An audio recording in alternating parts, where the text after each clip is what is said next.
All right, let us talk about why this is the greatest 400-meter race in history, beyond history. It is undeniable that this was, oh my gosh, this was an amazing race. Apologies for my voice. I've been talking to the athletes, doing interviews every single day, every morning and afternoon, and night, as well as, cheering for all these amazing races. These Olympic Games are surpassing at least my expectations. And I think for the most part, it's exceeding a lot of your expectations as well. But let's talk about this 400. First off, shout out to Citius Mag. If you're not already tuned in, check out Torch Talk. We have that after every single evening session. Good Morning Track and Field after every single morning session. You don't want to miss those. Definitely go check those out. Follow us on Instagram, on Twitter. We got quotes that I'm getting from the athletes in the mix zone. Got them all up there.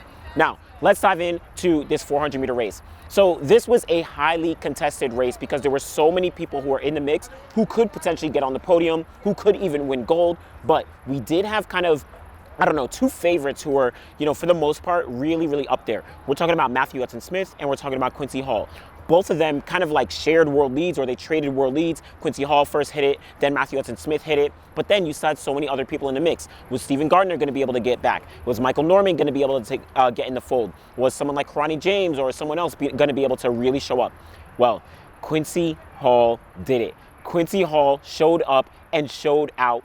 43.40 seconds for the gold medal. And he had to run down this field. He got a decent start, but coming around the, after 200, coming around the curve, he was still kind of a little far back. You saw Matthew Hudson-Smith really taking the lead there, and he looked like he was going to be the guy coming into the home straight. Matthew Hudson-Smith, he was leading the field. He was going to be the one to get the gold medal. And then in that last 50 meters, Quincy Hall went out like a rocket, or he finished like a rocket. 43.40 seconds, absolutely insane. That moves him to number 4 all time in the 400 meter. You're talking about Wade Van Niekerk, 43.03. Michael Johnson, 43.18. Butch Reynolds, 43.29. Now Quincy Hall, 43.40 seconds. He surpasses Jeremy Warner. He surpasses, Michael Norman. He surpasses Quincy Watts. He is one of the all-time greats. Huge shout-outs to Quincy Hall. And for him to be able to, he's been saying it every single time. He even said it after his race here in the mix zone.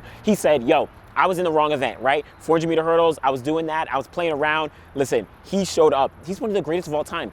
This is crazy. But like I said, Matthew Hudson-Smith, he was leading for 350 meters, and then he just got passed, but he still ran 43.44 seconds.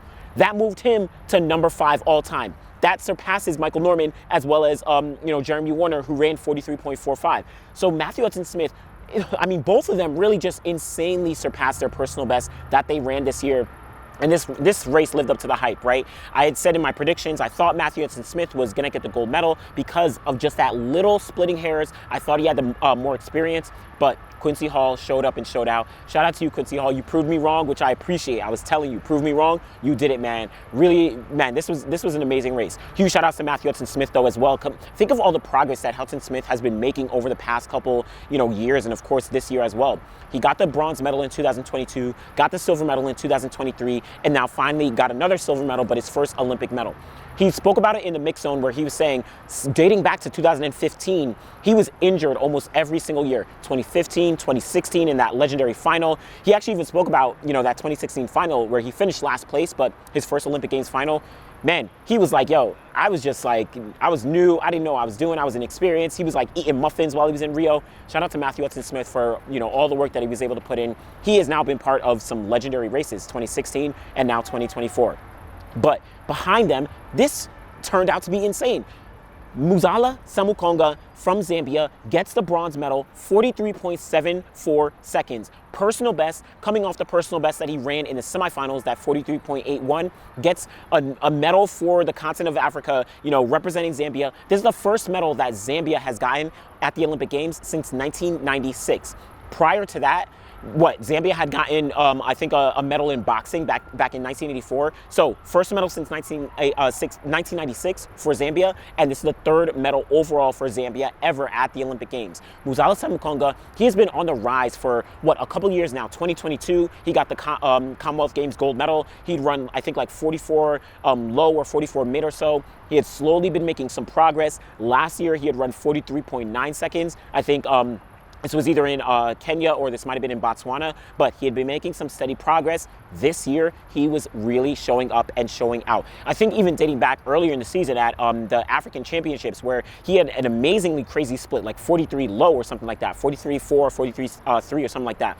This was a testament to the work that he's been putting in. Again, got a chance to speak with him after the race, and he was saying that, yo, he just had to go out, right? He saw that a lot of guys were really pushing the pace, and he said, yo, I just have to go. I have no choice but to go, or else I'm going to really get detached. And he was fighting in that last 100-meter dash where he wasn't, last 100 meters, right? He wasn't really in the mix. He was semi in the mix, maybe in like 5th place or so, but he was digging deep, dug deep, and was able to get that bronze medal. Again, huge shout outs to Muzala Samukonga for the amazing performance that he had here. It just keeps getting better. Shout out to Jereem Richards. I've been trying to champion Jereem Richards for so long in the 400-meter dash. Listen, Jereem Richards did not make the podium, but he ran 43.78 seconds. Jereem, huge shout outs to you. I know in the mix zone you were like kind of disappointed. You know, you were like, man, I ran 43, but I couldn't get onto the podium. And I know you were looking for that medal. But man, you put in work, man. You put in so much work, and you definitely deserve everything that you get, man. You put in so much work. 43.78 seconds does not get on the podium. Are you kidding me? Behind Jereem Richards, you're talking about Kirani James, 43.87 seconds.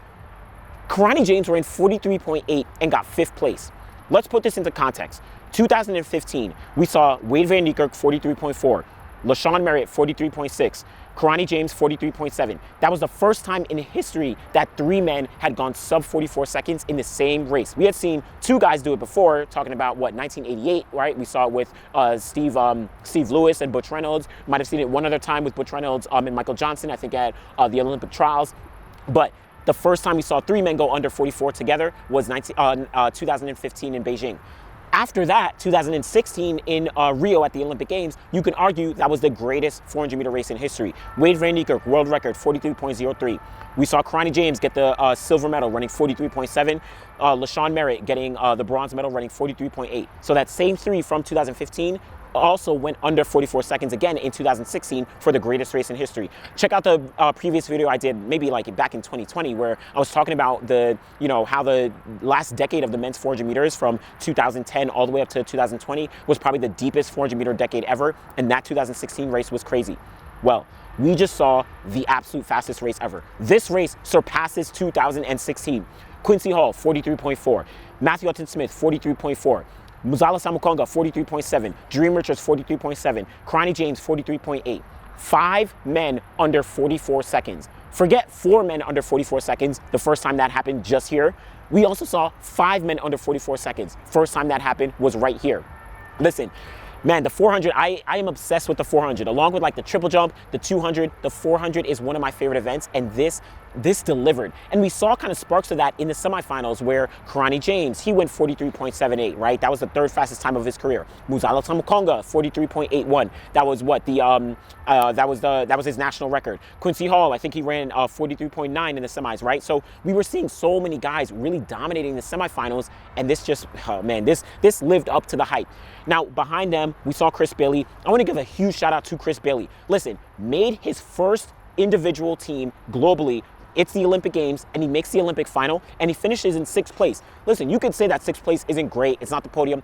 In the best race in history, listen, Chris Bailey, huge shout outs to him. He was a 44.7 runner or something like that from before, slowly getting his PB down and down, went to Atlanta in his home crowd, got a chance to speak with him, ran 44.4, got onto the USA team, running another 44.4. Now here in the semifinals, he ran 43.3 seconds, I think, and now he's into the final, finishing 6th place. Chris Bailey deserves so much love, and we're going to see a lot more from him as we look forward into the future. Shout out to you, Chris Bailey. Samuel Ghazi, man, shout out to Samuel Ghazi as well. I know I'm shouting out everybody. I got a chance to speak with him after the semifinals. He just said that, yo, I'm just so happy I made the final. He was the last qualifier in, and he was like, listen, he was in the NCAA earlier this season. He's been dropping his personal best a couple of times. Samuel Ghazi from Nigeria representing. Huge shout outs to Samuel. And then last place. Now this was the one that we were like, man, this was kind of like a shocker.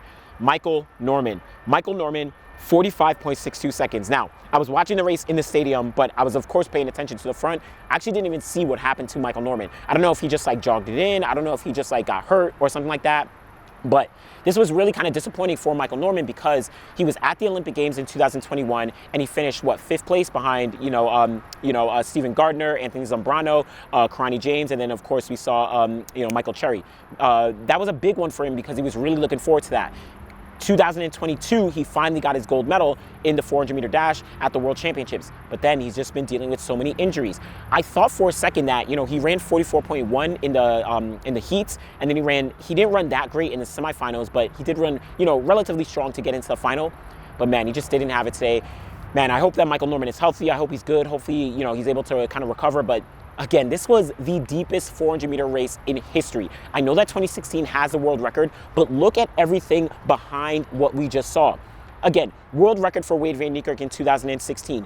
But then behind him, we saw Kirani James run 43.7.